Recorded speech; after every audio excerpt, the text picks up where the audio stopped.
Ja Leute, herzlich willkommen zu einem wunderschönen neuen Video auf diesem wunderschönen Zweikanal. Ich hoffe, euch geht's gut. Mir geht's soweit ganz gut.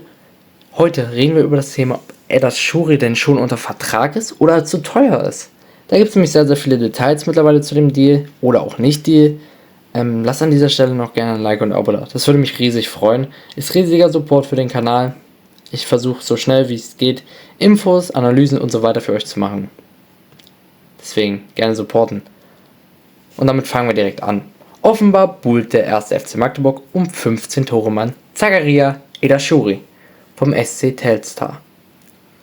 Ein Konkurrent ist wohl schon aus dem Rennen. Jetzt geht es wohl nur noch um Details. Und damit ist der FCM alleine auf sich gestellt, den Vertragspoker zu gewinnen. Oder vielleicht hat der FCM ihn auch schon gewonnen.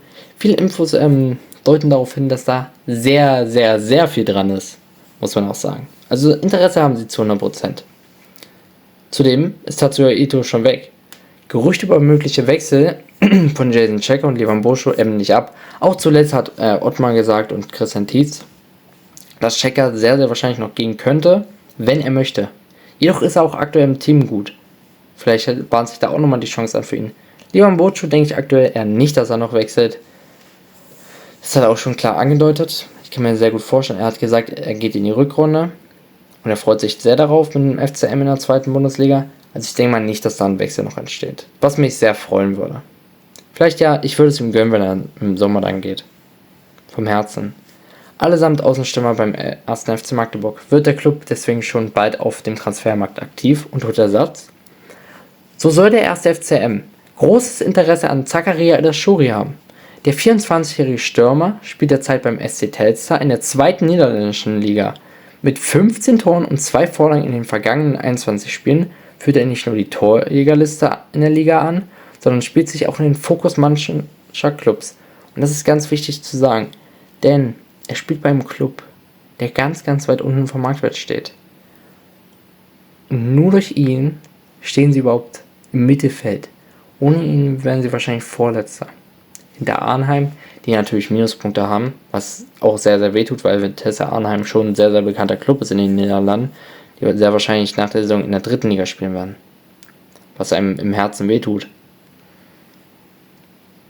Aber man kann es so zusammenfassen, es ist ein Martin Kaas, vielleicht sogar noch einen Ticken besser von der niederländischen Zweitliga-Qualität.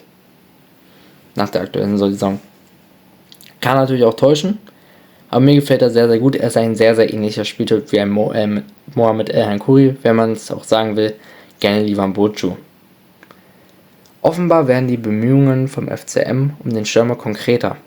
Laut dem Portal Football International soll Eda Shouri Verein Telstar für den Offensivmann eine Ablöse in Höhe von 300.000 aufgerufen haben, was sogar ganz in Ordnung ist. Der Marktwert ist 550.000, dadurch, dass Wilhelm noch drin war, wäre wahrscheinlich die Ablöse so zwischen 400.000 bis 500.000 gewesen. Dadurch, dass sie aber schnell raus aus dem Poker sind, weil sie dann einen besseren Ersatz gefunden haben mit Silla, Josef Silla,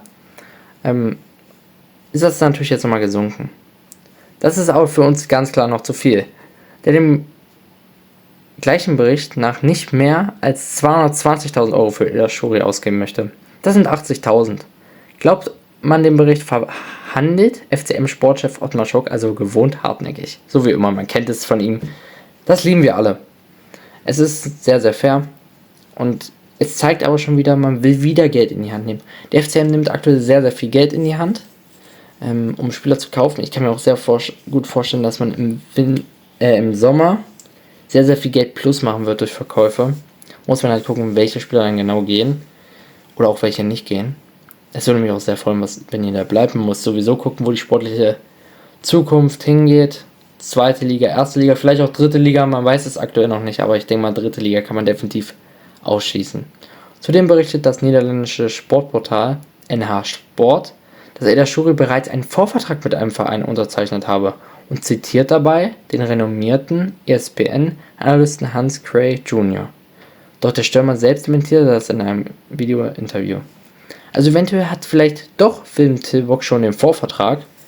Eins davon wird stimmen. Oder er ist aktuell noch zu teuer und die Infos stimmen, was Ottmar Schock da so angeht. Vielleicht kommt er auch im Winter. Also Vorvertrag oder Winter, man weiß es aktuell nicht. Ich denke mal eher, das Realistischere ist so der Winter. Dass man da, also dass die erste Geschichte stimmt. Aber es ist ja sehr verzwickte Lage, muss man auch sagen.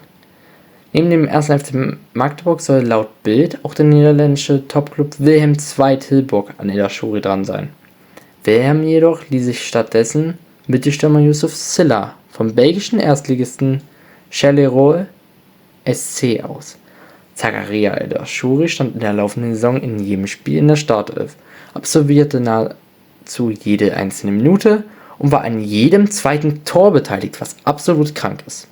In insgesamt 48 Pflichtspielen für den SC Telstar netzte der Offensivmann 29 Mal ein. Am liebsten spielt der 1,87 Meter große Spieler im Mittelsturm, kann aber auch im offensiven Mittelfeld und rechts außen agieren. Was ihn für den FCM nach dem Abgang von Ito interessant macht. Ausgebildet wurde Eda Shouri in der Jugend von Topclub Feyenoord Rotterdam. Ja, da kennen wir noch einen, der da ausgebildet wurde, nämlich Mohamed Erhan Khoury. Wenn ich nicht ganz falsch bin, müsste das definitiv Feyenoord gewesen sein. Also 2 Topclubs, die da gute Jungs ausgebildet haben. Wie gesagt, sehr, sehr ähnlicher Spieltyp wie auch Mohamed Erhan Khoury. Und solche Spielertypen mag ich persönlich sehr, weil ich diese Haken, die schlagen, sehr, sehr professionell finde. Du siehst es und es sieht eigentlich so gar nicht schwer zu verteidigen aus, es ist aber unglaublich hart, so einen Spieler zu verteidigen. Und das zeigt Erhan Khoury einfach nur richtig gut. Ist meiner Meinung nach, wie gesagt, immer noch der beste Spieler, den wir aktuell im Kader haben. Mit schon einem teilweise Abstand, wenn Barisch vielleicht wieder richtig in Phase kommt und so wie es jetzt auch sieht, könnte er auch definitiv wieder der Beste werden. Aber Mohamed Erhan Khoury hat definitiv aktuell die Nase vorn. Muss man einfach ganz ehrlich so sagen. Und das könnte natürlich er dann auch haben. Gute Erfahrungen mit Spielern aus der zweiten niederländischen Liga hat der 1. FC Magdeburg. Im Sommer holte der Club Martin Kars aus der Keuken Kampoin die Wiese, der mit 7 Toren und 4 Vorlagen in seinen ersten 16 Spielen für den FCM ein Glücksgriff war. 100%, muss man einfach so sagen. Und auch allgemein mit der Niederlande hat man sehr viel Erfolg gemacht, denn auch Erhan Khoury verpflichtete man von einem Erstliga-Absteiger.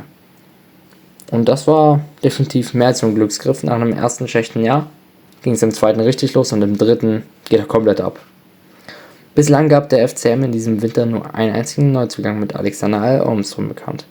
FCM-Innenverteidiger Andi Roti wurde an Dynamo Dresden ausgeliehen und Ido verließ den Verein nach Japan. Neue Spieler im Magdeburg-Kader wären also denkbar. Noch bis zum 3. Februar hätte Schork dafür Zeit. Und auch aktuell kommen ja wieder viele Gerüchte auf, dass eventuell auch Edin Sokovic wechselt. Wenn ihr dazu ein Video haben wollt, schreibt das gerne in die Kommentare. Schreibt so wie immer eure Meinung in die Kommentare, würde mich auch sehr, sehr freuen und natürlich auch unterstützen. Lasst ein Like und ein Abo da. Dankeschön an jeden, der es macht. Wie gesagt, ich finde die Thematik sehr, sehr interessant. Ich hoffe, dass er wechselt, weil ich ihn sehr, sehr als Spielertypen mag. Ich wünsche euch noch einen wunderschönen Tag und damit sehen wir uns beim nächsten Mal. Ciao Leute!